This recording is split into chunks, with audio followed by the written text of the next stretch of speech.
I want you to just imagine for a moment. Just imagine losing everything that you held dear. Everything that you worked so hard for. Your job, your possessions, your home, your car, God forbid a loved one. Just imagine for a moment losing everything you worked so hard for.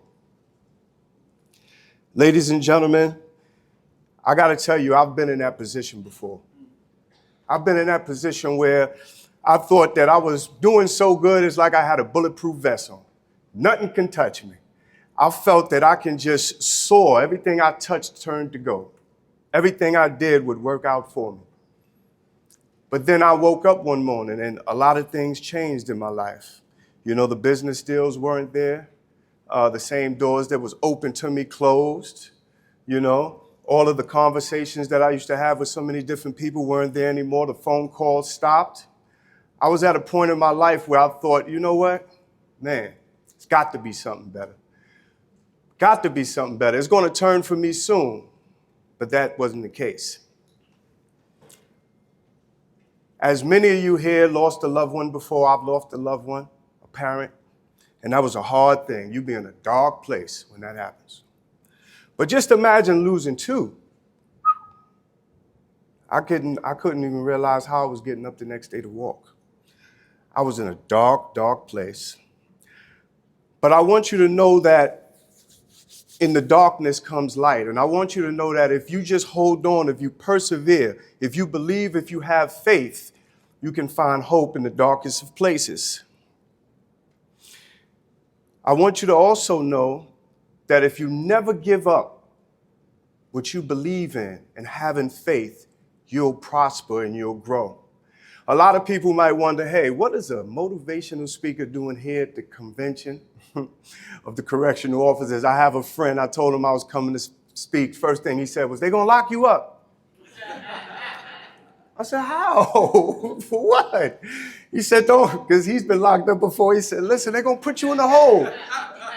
I said, what am I going to the hole for? Jesus Christ, I'm going to speak to a crowd. The worst thing that could happen is I get kicked out of here. But I'm going to tell you, you got to be able to have hope in the darkest of places. And what's very important to me is that I was so low at one point, I would leave the house in the morning and I would get in my car and I would drive. I wouldn't even want to go to work. My wife would think I'll be going to work, but I'll just be sitting in the car. I swear I did not want to go to work. I would just sit there and say, God, why me? In the back of my mind, I'm saying, why not me? Should I wish this on somebody else? No. I began to believe that I can get through this if I just worked hard on myself and held on to the fact of the teachings that my parents gave me. Ever since I was young, they taught me faith, to believe in God. And they said, listen, whenever you find yourself in a dark place, you ask God, please help me out of this. It's like the footprints in the sand. They said, ask God. He's going to get you out of this if you just hold on. But I found myself in a dark place. One night, I went on a long road. I went on a long trip, no music list, nothing on my mind. I just wanted to go. I came across a bridge, a battered bridge, an old worn-down bridge. I pulled over to the side and I walked over the bridge. You ever been over one of those bridges that feel like it's going to crumple under your feet? An old bridge that was worn down, but I stood over it looking down into the water, just not knowing what to do. But I know that it was going to be a hard time. I just needed to just get away. And then I heard footsteps behind me, and I heard a man say, son, how you doing? I turned around and said, I'm doing fine. Why? How about you? He said, oh, I just come to work on the bridge. He had on a bright vest, toolbox in his hand. And he said, I come to tighten up the bridge. I said, must be a hard job. He said, no, it's something that I must do constantly. I must tighten up the bolts. I must work on this bridge to keep the bridge strong at all times. I said, well, hey, that must be a hard job. He looked at me and said, what about you? Are you tightening the bolts on your bridge? I said, man, you talking about me on the bridge. I don't understand now. I'm lost a little bit. But it made me think. It made me say, tighten the bolts on my own bridge. After a long conversation with him, he began to say, bridges doesn't stand tall and stand long and fight storms all on its own. It has to be worked on constantly. It has to be fixed. It has to be brought up to speed. The bolts have to be tight every now and then. At that moment, I said to myself, man, that was good wisdom he just gave me. I think I'm going to utilize that. I went home and I had a long night. I woke up in the morning and I just started feeling good about myself. I said, you know what? I'm going to start working on myself. I said, I'm going to start giving myself daily affirmations. You know, I'm great. I'm good. I'm wise. I'm a king. You can accomplish anything you want to accomplish. Little by little, I'm reinforcing the greatness in myself. I'm still a little shaky now. I'm still on that bridge. I'm a little shaky, but I start working with myself day after day to become better. I began to realize that the more I worked on myself, the better I became. I went back to that bridge, saw the old man, and the old man said, hey. I said, how you doing? I said, you still here working on that bridge? He said, young man, tightening the bolts on the bridge never ends. You're going to have to continue to work on that bridge for the rest of your life. I said, are you talking to me or are you talking about the bridge? I'm not quite understanding. But he said, son, in order for you to get better in this world, you have to tighten those bolts on that bridge. And he looked at me and said, have you been tightening those bolts? I said, yeah, I've been doing the best that I can. I've been doing the best that I can to make it better. And he looked at me and said, never allow storms, never allow anything to shake you off of your foundation. The bridge is a metaphor to just tell you, listen, if you give up on yourself, it's not the outside things that's going to destroy you. It's not the outside circumstances that is going to cause you to fail. You are going to cause yourself to fail if you lose belief. If you lose hope. Ladies and gentlemen, my name is C Gaillard.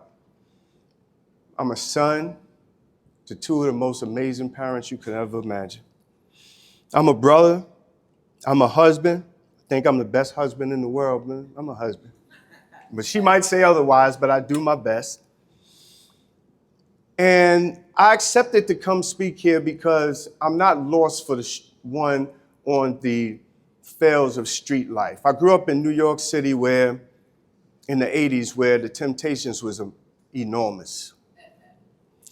You either was a part of it or you weren't a part of it, or you got in a little bit and you got out.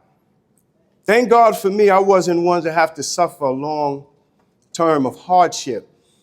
But it wasn't lost on me, the things that go on in the street. It wasn't lost on me that if you make the wrong decision, you're going to find yourself in a place that you don't want to be.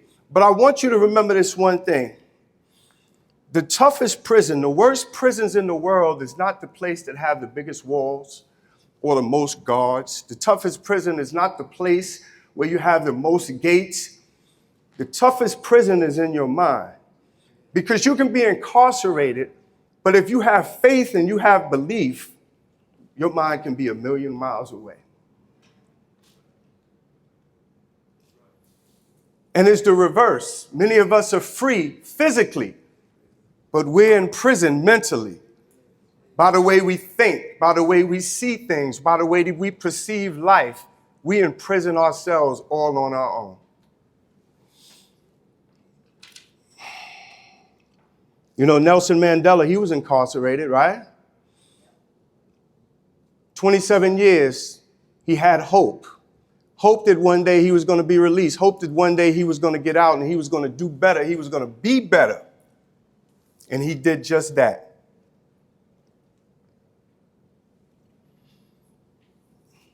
Martin Luther King, he also was incarcerated several times, but he came out and he did better. There was a guy named Frankl, Jewish psychiatrist. He was in the Holocaust. He was in the Nazi camps, and he came out and wrote a book that empowered millions. Harriet Tubman, that we all know, she escaped slavery, but she went on her own back. She had hope that, you know what, it can be better and I can get more people out. Our people who has went through the struggles for 300 to 400 years, the only thing that caused us to survive was hope.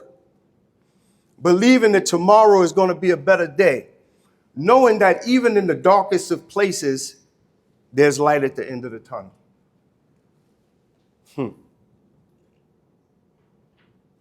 So I've been there with you. I've been in the deepest of tunnels, but I held on through hope to be in the darkest of places. I hope that with the inspiration, with the motivation that I bring to you, you can also one day find that hope. You can also one day find that belief for people to come behind you to keep that bridge strong so that when you leave, someone else can come behind you and they can have an easier ride. I want to say thank you to Miss Edmonds for allowing me to come and let that be known. The 30 daily affirmations that I use this on a constant basis.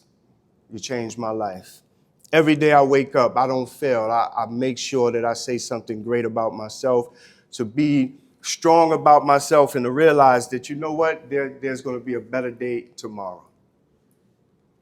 I want to thank South Carolina Association of Correctional Officers for allowing me to come and give what I can give them, the strength that I have and the faith that I have. And I also want to thank you for giving me your time and allowing me to come up here and speak. Thank you.